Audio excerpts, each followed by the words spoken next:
वर्णानामर्थसङ्घानां रसानां छन्दसामपि मङ्गलानां च कर्तारो वन्दे वाणीविनायको नारायणं नमस्कृत्य नरं चैव नरोत्तमम् देवीं सरस्वतीं व्यासं ततो जयमुदीरयेत् गुरुर्ब्रह्मा गुरुर्विष्णु गुरुर्देवो महेश्वर गुरुर्साक्षात् परब्रह्म तस्मै श्री गुरुवे नमः। बोलिए सियावर रामचंद्र भगवान की जय। श्री राधा वर कृष्ण कन्हैया लाल भगवान की जय। श्री उमा महेश्वर भगवान की जय। श्री गायत्री ब्रह्मदेव भगवान की जय। सद्गुरुदेव भगवान की जय। माता पिता गुरुदेव की जय। समस्त संत गण भगवान की जय। समस्त भक्तगण भगवान की जय। ओम नमः पार्वती पतये हर हर महादेव।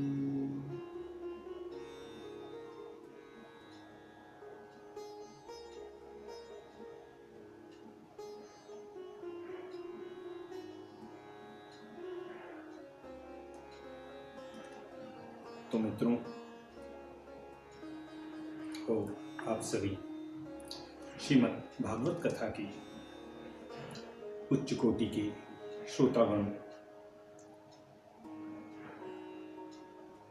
हमने अभी तक श्रीमद् भागवत कथा को क्रमबद्ध रूप से सुनते आ रहे हैं, पठन करते आ रहे हैं, श्रवण करते आ रहे हैं, कीर्तन करते आ रहे हैं और कथा का मनन करते आ रहे हैं। अब उसी क्रम में श्रीमद् भागवत कथा के द्वितीय स्कंद के अध्याय संख्या 6 की ओर कथा को अग्रसर करते हैं। आप सभी श्रेष्ठ कोटि के, उच्च कोटि के भगवत कथा के रसिकों को श्रीमद् भगवत भगवान श्री राधा वल्लभ कृष्ण कन्हैया लाल के श्री चरणों में दृढ़ भक्ति रखते हुए कथा का श्रवण करना चाहिए।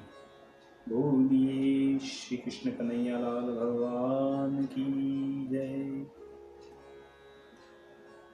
तो कहते हैं कि इसी षष्ठ अध्याय में कहो विराट विभूति, नर सुक्तार्थ बखानी हो सकल विश्व कर तूती।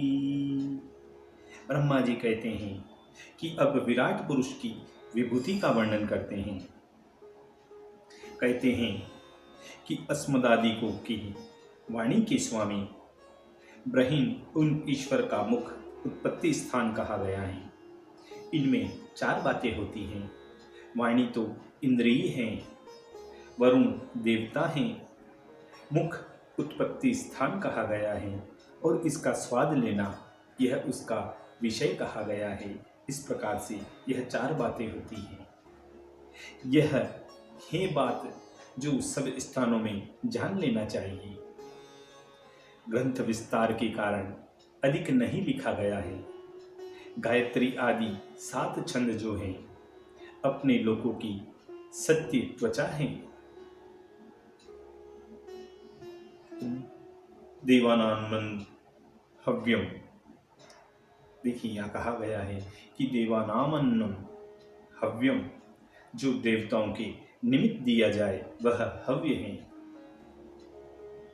पितृणाम मन्नम कव्यम, जो पितरों के लिए दिया जाता है उस अन्न को कव्य कहते हैं। अन्न की सब रस और अमृत की जी हाँ कारण है। हमारे सबके प्राण वायु उत्तम क्षेत्र उनकी नाक हैं, जिनमें मोद प्रमोद जानने वाली घ्राणेन्द्रियां होती हैं। अश्विनी कुमार उनके देवता हैं, सब औषधि उनके विषय हैं। रूप और रूप प्रकाशक तेज इन परमेश्वर के चक्षु इंद्रिय स्थान हैं। स्वर्ग और सूर्य इनका स्थान परमेश्वर के नेत्र गोलक में कहा गया है। दिशा और तीर्थ इनका स्थान परमात्मा को कर्ण अर्थात श्रोत्र श्रेणी की इंद्रियों में अधिष्ठान कहा गया है। आकाश और उसका सूक्ष्म रूप शब्द इन दोनों का स्थान ईश्वर का श्रोत्र इंद्रिय कहा गया है। वस्तु के सारांश स्थान ईश्वर का स्पर्श गुण वाला वायु ईश्वर की त्वचा कहा गया है। सब यज्ञ सर्व वृक्षों से होते हैं। केश मुख नख हैं, जो केश पे और मूछों पर बाल आते हैं, और जो नख हैं शिलालोह में बिजली है।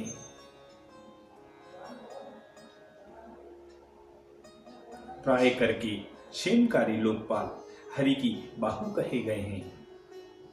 क्षेमी ईश्वर का पाद रखना, भू भूर्वह स्वर्ग लोक, यह तीनों हैं। सबका मन हरि के चरण स्थानों में है। ब्रह्मा जिसका देवता ऐसे विश्व में मेघ शुक्र हैं, और ईश्वर का शिष्ण उपस्थ वही हैं जो संतानार्थ भोग करते हैं, जिससे आनंद सुख और नहीं है। हे नारद जी, मल त्याग की पायु इंद्रिय गुदा हैं। तिरस्कार अधर्म अज्ञान यह भगवान की पीठ कहे गए हैं। उसके यम देवता हैं। सरोवर व नदी ईश्वर की नाड़ियां हैं। समस्त पर्वत ईश्वर के हाथ हैं। प्रधान रस समुद्र हैं, जिनमें जीवों का नाश होता है। वह उस महापुरुष का पेट है। हृदय मन का स्थान है। धर्म का हमारे तुम्हारे संकादिक का, महादेव जी का, शेष ज्ञान का और सत्व गुण का जो परमेश्वर का चित्त है वह स्थान कहा गया है। हम तुम शिव और सब मुनि लोग जो तुमसे पहले जन्मे हैं, देवता असुर नर नाग पक्षी मृग सर्प गंधर्व अप्सरा यक्ष राक्षस भूतगण उरग पशु पितर सिद्ध विद्याधर चारण वृक्ष और अनेक प्रकार के जितने भी जीव हैं, जल थल और आकाश में रहने वाले नवग्रह अश्विन्यादि नक्षत्र, प्रलय के समय जो पुच्छल तारे होते हैं वह, और जो बिजली गर्जन शब्द भूत भविष्य वर्तमान और जो कुछ भी इस ब्रह्मांड में है, वह सब कुछ पुरुष परमेश्वर स्वरूप ही समझो। इसलिए कहते हैं कि पुरुष एवेदं सर्वः यत् भूतं यच्च भाव्यमिति। उस ईश्वर से व्याप्त यह विश्व है कि विकसित भर में वह विराजते हैं, हृदय के मंगल को प्रकाश करते हैं। यह प्राण और विहारी प्रकाश से सूर्य के तुल्य तपता है। जो ये प्राण है और जो ये बाहरी प्रकाश है, बाहर का जो प्रकाश है, उसे सूर्य के तुल्य समझना चाहिए, उसी के तुल्य वह तपता है। इसलिए कहते हैं कि असो प्राण आदित्य असावादित्य प्राणः इति श्रुतेः। ऐसे इस विराट रूप में बाहर भीतर पुरुष तपते हैं। इसलिए फिर कहा गया है कि उत्तामृतत्व स येषानो यदन्नेनानि तिरोहति। भय रहित मोक्ष के ईश्वर ने मरण धर्मी अन्न कर्म फल को प्रकट किया है। एता पानस्य महिमा तोज्या यांश्च पुरुषः। हे ब्राह्मण, ईश्वर पुरुष की महिमा बड़ी कठिन है। पादोस्यः विश्वभूतानि।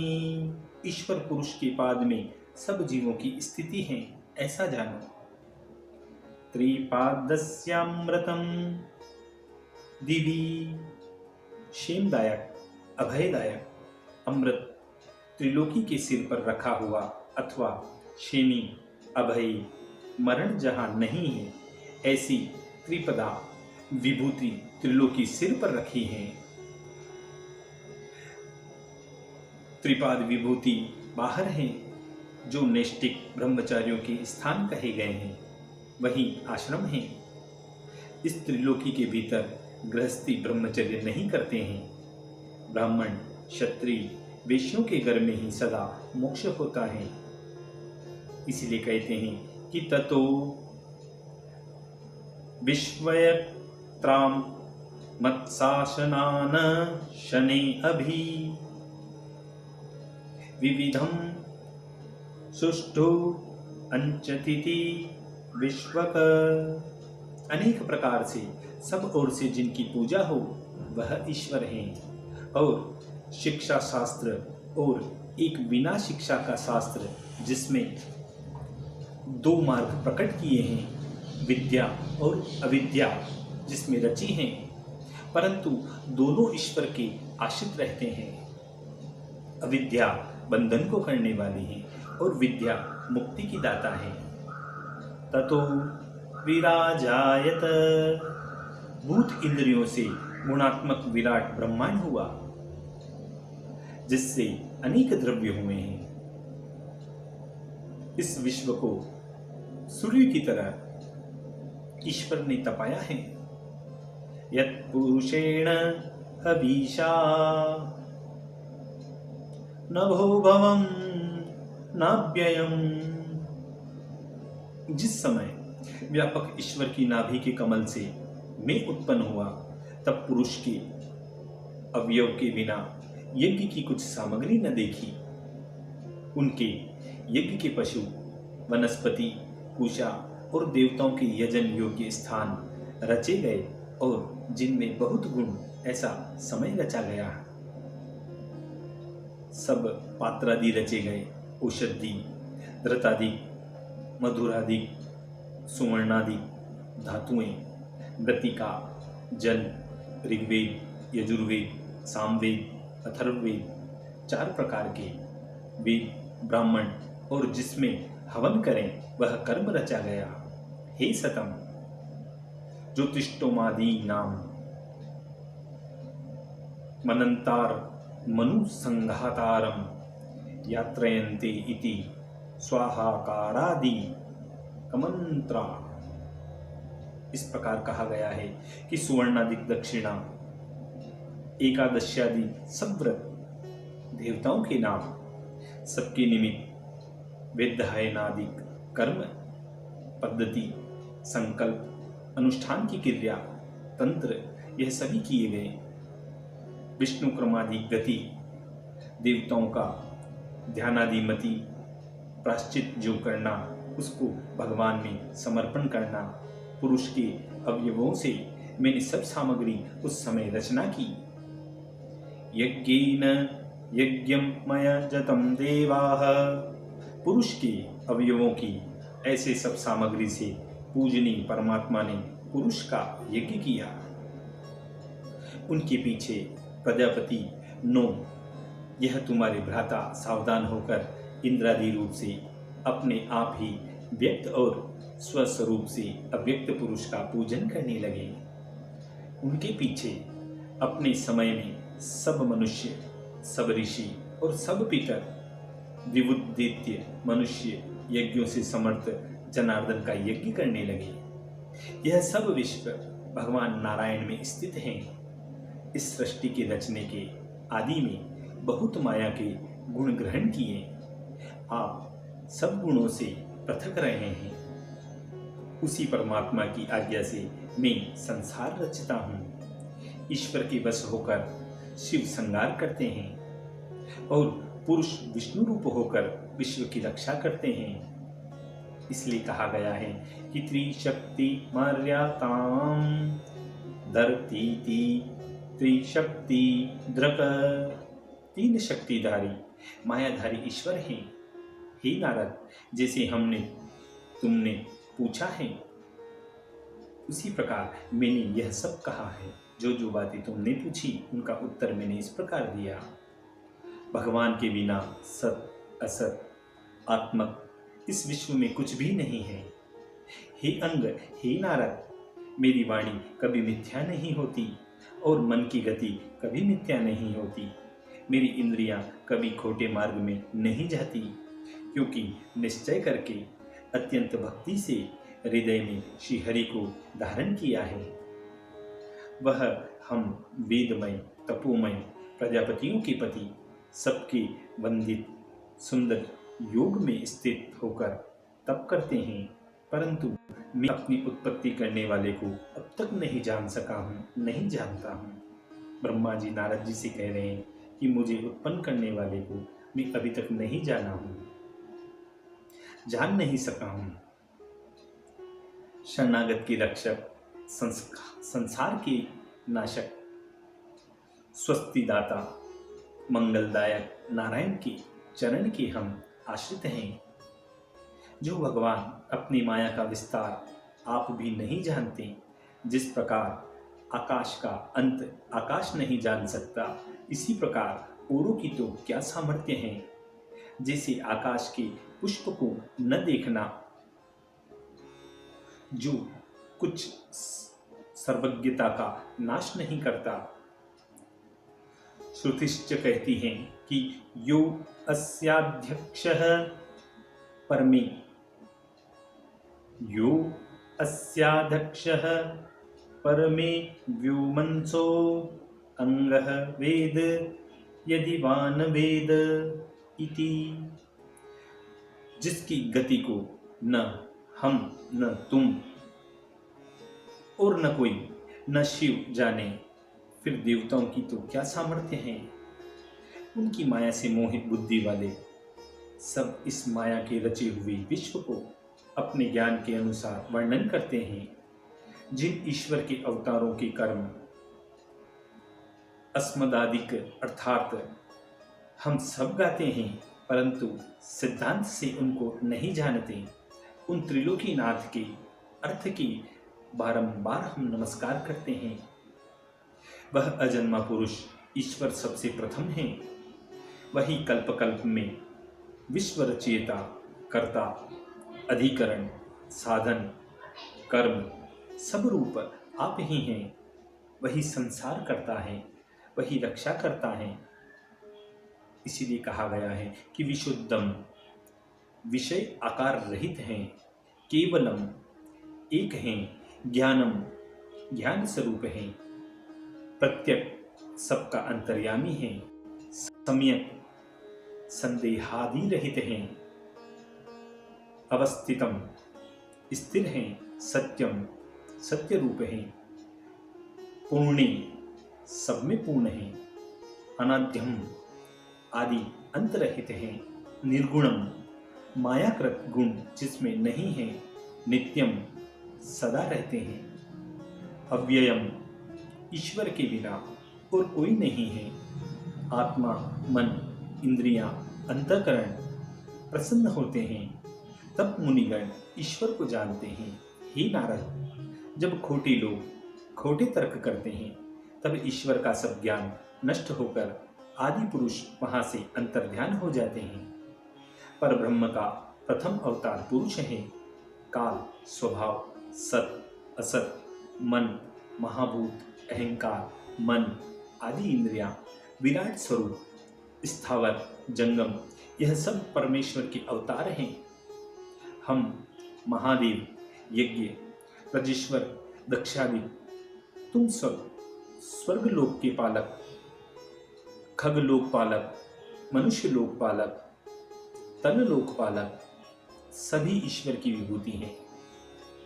गंधर्व, विद्याधर, चारण, ईश, यक्ष, राक्षस, उरग, सर्पों के स्वामी, जो ऋषियों से बड़े हैं, पितृश्वर, दितेश्वर, सिद्धेश्वर, दानेश्वर और प्रेत, पिशाच, भूत, कुष्मांड, जल जंतु, मृग, पक्षियों के ईश।